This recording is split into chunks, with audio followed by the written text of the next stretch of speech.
সুদীপ দাস 42 বছর বয়স, 3 সন্তানের বাবা আর গৃহস্থালী করেন।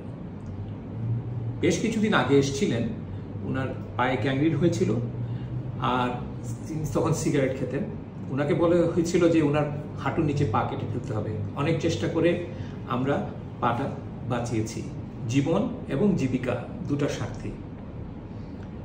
এখন উনি হেঁটে চলে বেড়াচ্ছেন, কোনো ক্রাচ লাগছে না, কিছুই লাগছে না, লাঠি লাগছে না। গৃহস্থালীও করে বেড়াচ্ছেন, রোজগার করেছেন, সংসার চালাচ্ছেন।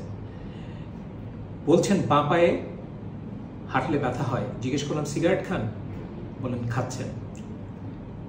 সিগন্যাল দেখলাম একেবারে দুর্বল, খুব কম প্রেশার।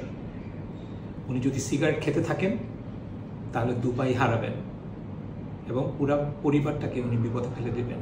অতএব সিগারেট অবশ্যই ছাড়তে হবে সবার জন্য। ধন্যবাদ।